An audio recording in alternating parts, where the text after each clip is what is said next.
Are you an exercise coach or on your own wellness journey? You're in the right place. 7 Movements presents. Welcome to the Ask Sinner Show with your hosts, Dan Tatton and John Sinclair. Hi, everyone. Welcome to the Ask Sinner Show, episode 5. Hi, John. 5 already? 5. We're on to 5. So today we're going to actually talk a little bit about high-intensity training and high-intensity interval training. So the big question here, John, is let's talk a little bit first about what is high-intensity training, who's it appropriate for, what are the benefits, and what are some of the negative things with it. So what is it first? Okay, so high-intensity interval, or just high-intensity training in general, there's 2 different types of high-intensity training. If we were to qualify high-intensity, that means, to make it simple, it means you're exercising at a rate or speed or challenge that your body has a hard time recovering from. So, for example, if I am doing any type of activity where my heart rate's getting up really, really high and I have a hard time breathing and talking at the same time, there's a pretty good chance you're over the threshold of where us nerdy guys consider you to be not low intensity, but above this threshold, which we call high intensity. And I'm sure all of us have done it at some point in time where you take off and you do a few sprints, or you're doing a workout and you just can't catch your breath, or just about every ice hockey shift you've ever had, you were in that high intensity level. So that's what we would call high intensity.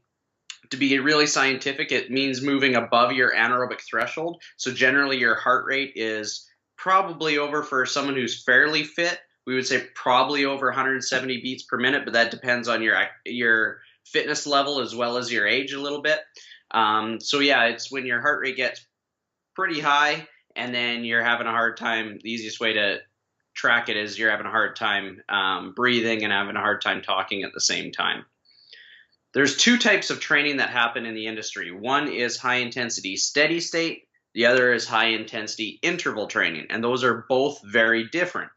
High intensity steady state means we're going to take you into that threshold and you never get to come down. You just keep working and working and working and working and working and working. So we would see that in CrossFit style workouts of the day. You'd see that in Orange Theory, for example. There's lots of workouts where you're going up and your heart rate is not coming down beyond that threshold number or that threshold level, and where your body has complete rest. So high intensity interval training, by definition, is a period of work followed by a period of rest. Here's where the trouble lies in, and this is where we get confusion in the industry.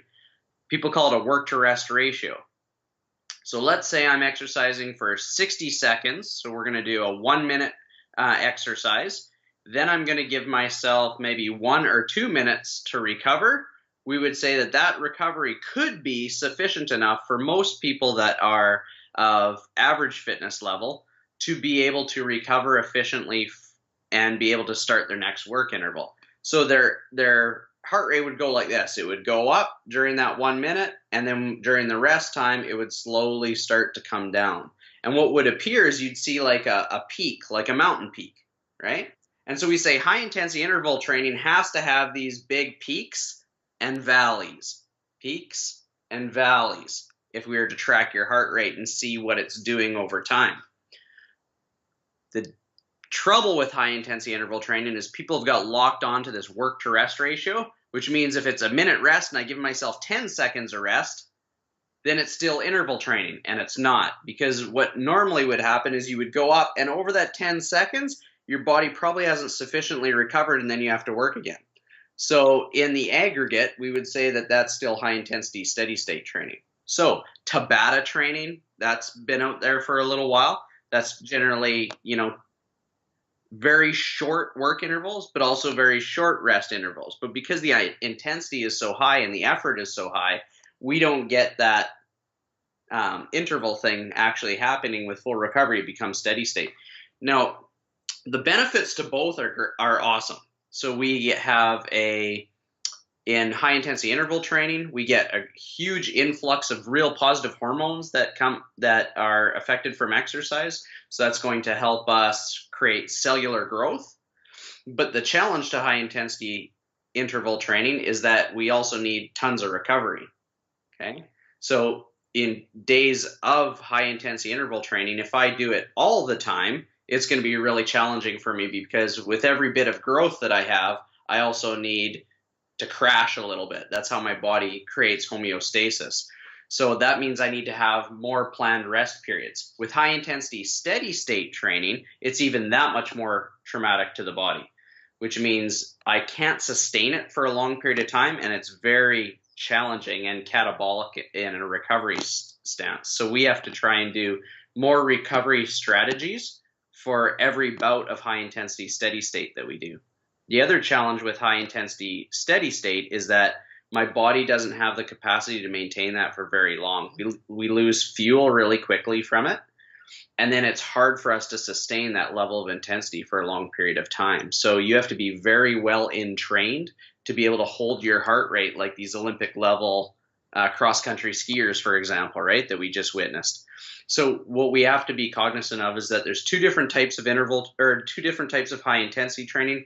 You have steady state, you have interval. There's great benefits from them, but there's also consequences. And the biggest consequence is sustainability and the metabolic challenge that comes to the body and the amount of fatigue that comes to the body. So if you are someone who is pretty stressed out and you're having a real tough time in life and work and with your kids and everything, and you want to try to jump into the newest weight loss program, most of them are being built like high intensity, because the fitness industry has done a pretty lousy job of explaining how to program it and how to schedule it in your day.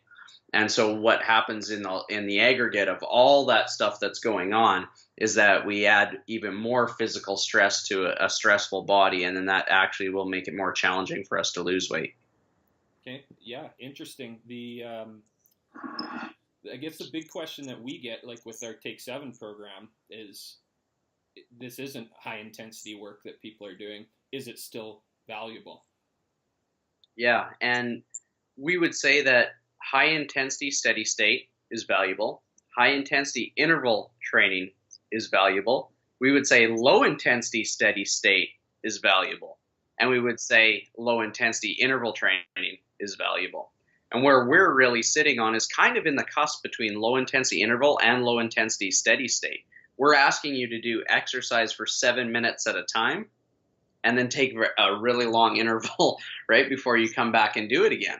So we would say that over 7 minutes of activity spread out 7 times a day would give you your 49 minutes of activity. We just did it in smaller pieces so that the body has the opportunity to recover, and the body has the ability to kind of, we would say, deform from all these postural positions that we're in. So a lot of people get caught up in exercise for weight loss, when exercise can also be a way for our body to unravel the stressful environment that we're already in, plus getting in the physical benefits of activity throughout the day.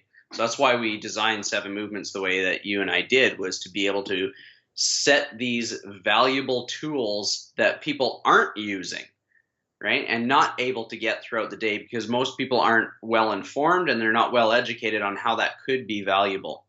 Right. Now, what would you tell the person who is exercising for their goal is to lose weight, which is generally a lot of people? The message to them, and the message that I get when I speak with them, is that I have to do high intensity work, or this is never going to work for me. I'm never going to lose weight unless I get into that really, really high intensity state of training. Now, is that a true statement, or what would you tell that person, especially when they're just starting out? Because that's where we see them, right? We see them, they usually come to us stressed, overweight, and not necessarily moving a heck of a lot at the time they're coming to see us. So they're just kind of at the beginning of that journey. Yeah. So the research actually tells us that vigorous activity more frequently throughout the day is going to actually yield greater results long term, not only for longevity of life, but also for weight loss. Now here's the trick. I said vigorous. I didn't say high intensity. So when we measure vigorous, that means at an intensity or perceived effort that might be greater than 6 or 7 out of 10, right? Whereas if we're saying high intensity, we mean we're actually taking you to anaerobic threshold, which is a very stressful environment for a lot of people. With weight loss, and this is the challenging part, is that there's also this conversation that's being had about what's called EPOC, which is post-energy oxygen consumption or energy expenditure that happens after exercise. So the story goes that the more that if I exercise at a higher intensity, my metabolism is going to be burning more calories after I exercise, which is true. It does, but it's not for 24 hours afterwards. It's generally about an hour to max probably 2 hours if you have a really good metabolism. So the reality is, yes, there's a little bit of a post-exercise consumption of oxygen that allows us to burn more calories in the form of fat, but it's not as long as what a lot of people have stated. So, and for someone who's maybe not that well trained, it would be even shorter. Right. Great. Good. I hope that helps people kind of wrap their minds around that high intensity training piece and how it relates to weight loss, how it relates to when you should be using it, if you should be using it. Dan, I think it really comes down to dosage, doesn't it? It sure does, yeah. We've used that word before, right? And so when we think of, you wouldn't, I've got a headache. It's a really bad headache, so I think I'll take 11 Tylenol right now. I'm really motivated to get rid of this headache. And we wouldn't do that because, that's obviously not very good for you. But for some reason, we use exercise like if I work my tail off and I really go at it, then I'm going to get in shape really fast. And the reality is biology doesn't work that way. So we have to give appropriate dosages of exercise, nutrition change, behavioral change, sleep change. We have to do it all in one little change at a time. Because I've been doing this a long time. And if it was as simple as just go for a run and you're going to lose weight, then I'd be out of a job because the internet is far smarter than I am. This is really about changing behavior. And if we can change behavior just one little bit at a time, then those really super duper exercise programs that we can put together will come into effect. But the reality is, and why we've done 7 movements the way we did, is that this is kind of a drip fed dosage of physical activity of which people aren't getting anyways. And if we can do that in a smart way that allows for change to happen physiologically, as well as for us to be able to move efficiently and feel better and more productive at work, then perhaps we change culture of exercise at work and that it is a necessity, which you and I both know it is. Great, John. That was really helpful. Question of the day, episode 5. What do you got for us? There's one place in the world you'd like to travel to. Where would it be and what activities would you do when you get there? Awesome. All right. Thanks, everyone. Thanks, John. Thanks so much for listening to 7 Movements Presents The Ask Sinner Show with your hosts, Dan Tatton and John Sinclair. For more great content and to stay up to date, visit 7movements.com and on Twitter and Facebook at 7movements. We'll catch you next time on The Ask Sinner Show.